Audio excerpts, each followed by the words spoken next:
Welcome to Automated Visual Software Analytics. This part is about execution trace visualization. We will introduce principles of execution trace visualization, and we will explain two concrete techniques, icicle plots and structure and activity view fusion, two techniques for execution trace visualization. Let's start with the principles. The objectives of execution trace visualization include that we would like to visualize execution trace data, aiming at obtaining insights related to actual activities and the actual control flows that take place during system execution. So we would like to get insights into the actual system behavior by means of visual media. Key challenges for execution trace visualization include call graphs. Call graphs can hardly be visualized by traditional edge node diagrams. Due to their size, node edge diagrams practically cannot be used if we consider complex system behavior, including hundreds or thousands of nodes and maybe millions of edges that indicate callee relationships. There's another key challenge. It's a temporal order. It's an essential information dimension, but by its nature, it's always difficult to express temporal phenomena by means of static depictions.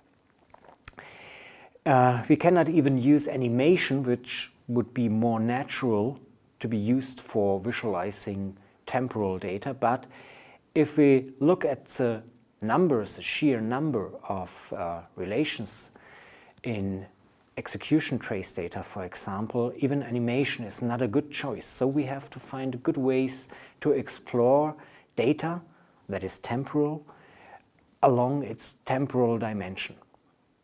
The correlations between the components of the hierarchical system implementation and the temporal data is also a big challenge. It's required to improve program understanding, but it's difficult to integrate that data, the structural data, in the visualization in general, because we have to combine both temporal data, the execution trace data, and structural data about the system implementation. So these are some key challenges for the execution trace visualization. Let's have a look at the general situation we are faced with when we would like to visualize execution trace data. In this diagram here, it's shown that we have some software artifacts, for example, our source code that is compiled and linked to a target binary, which in this case, it's about embedded system, gets instrumented and transferred to the customer system, for example, the target system. In this deployed version of the system, tracing techniques are activated, so they record data about execution of the system. And the trace data has to be analyzed and visualized. So this is the part where execution trace visualization comes in, because we would like to use these visualizations to explore the runtime behavior, in this case for embedded systems, but in general for any kind of system. And we hope to get good insights so we can derive changes and modifications to the system. So this is the cycle in which execution trace visualization plays a key role, because it allows to get insights into recorded trace data, in this case for embedded application. Let's start with a visualization technique that is obviously limited, so I don't recommend to use it, but I will show it to explain some phenomena.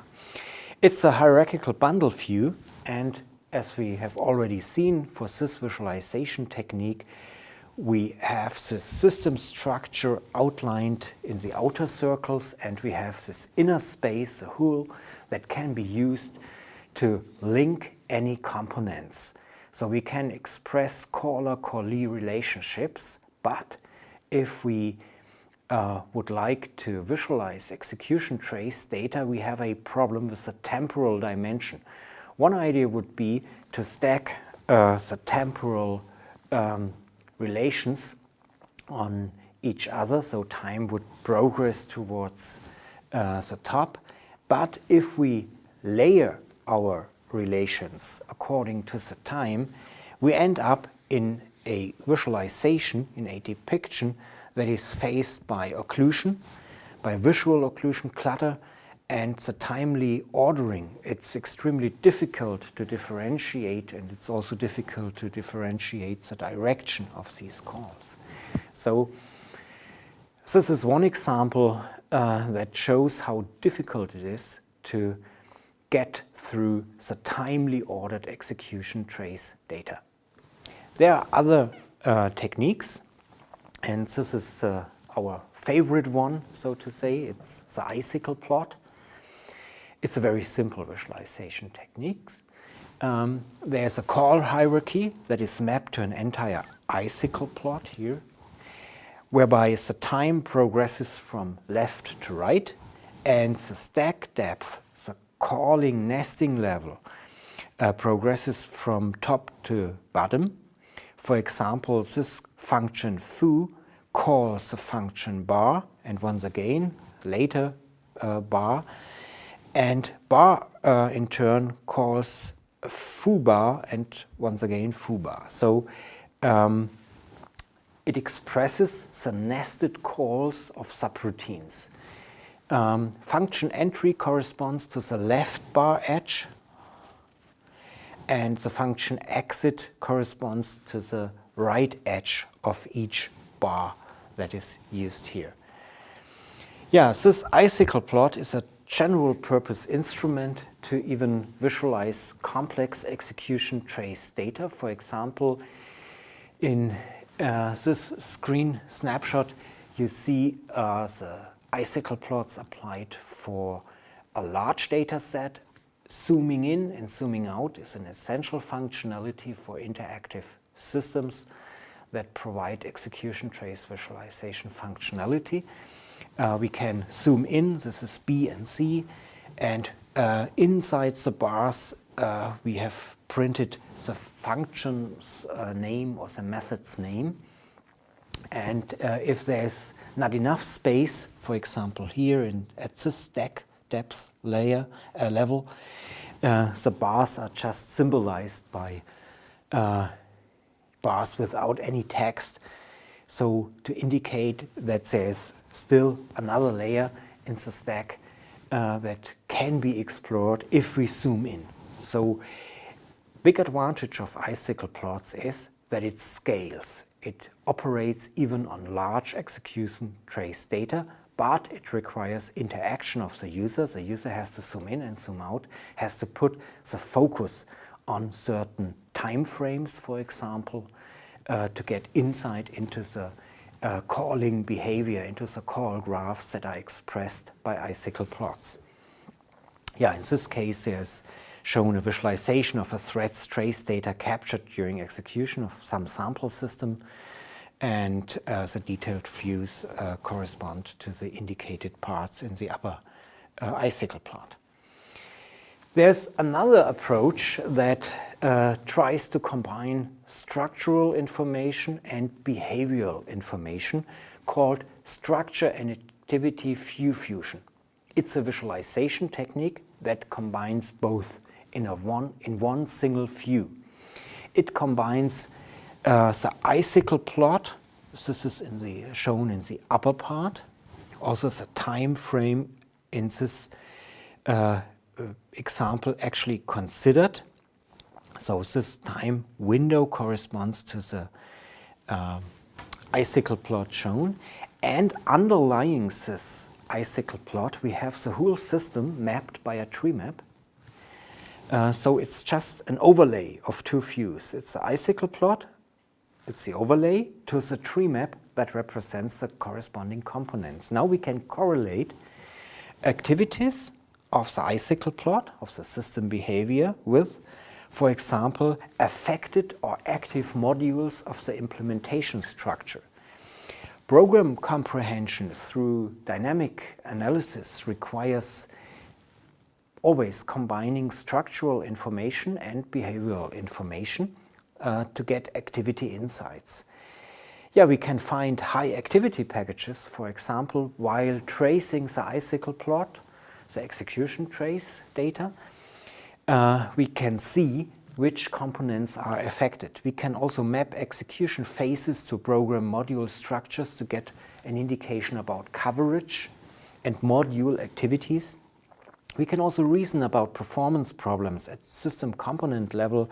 For example, if we detect that one module is active that should not be active, or if we detect that one module is active to an enormous degree that is unusual. So while tracing execution traces, we can observe the correlation to the system implementation.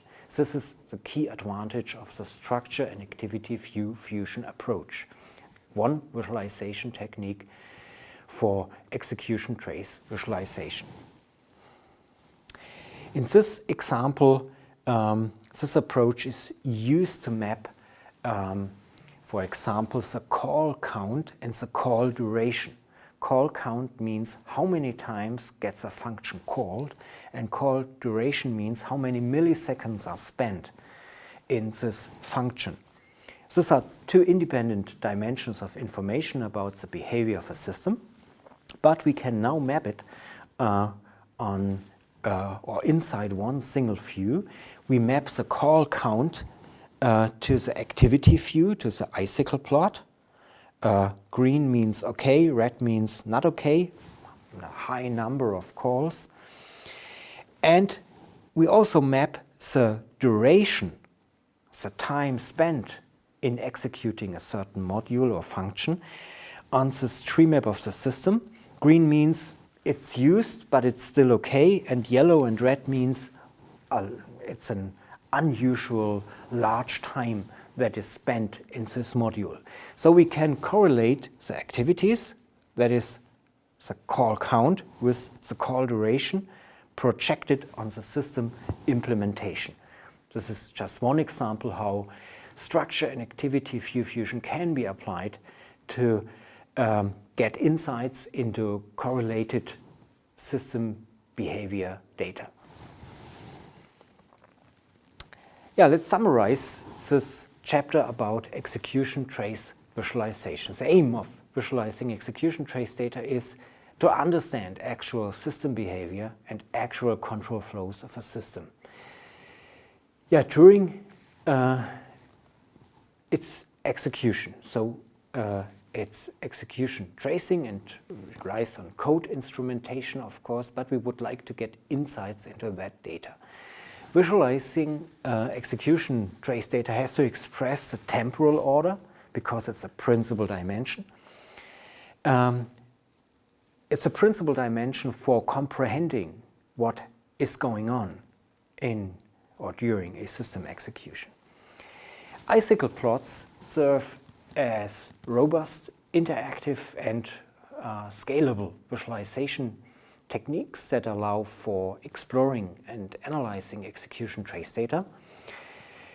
Yes, they can be correlated with structural information of the hierarchical system implementation by fusing both the activity view, the icicle plot, and the structural view, the tree map. In software analytics, execution traces are key information sources for and about system behavior that are required by manifold tasks, such as understanding control flows, application performance, detecting mutated system behavior, etc. For that reason, visualization techniques for execution traces are commonly part of software analytics frameworks and are important instruments to obtain actionable insights based on execution trace data and the actual system behavior. Yes, this concludes this part about execution trace visualization. Let's have a look on introduced terminology. Execution trace visualization provides interactive depictions of execution trace data. It relies on a visual mapping of call graph data.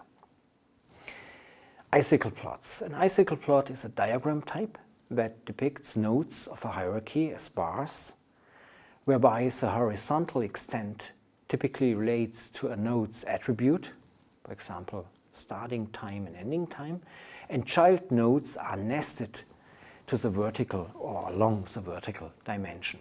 When used for the execution trace visualization, the extent is mapped to activity time and the nesting depicts a function call stack. Another technique is structure and activity view fusion. The structure and activity view fusion is a specialized type of execution trace visualization that interactively maps both activity information, execution trace data, and correlated structural information, module structure, implementation modules, combined in a single view.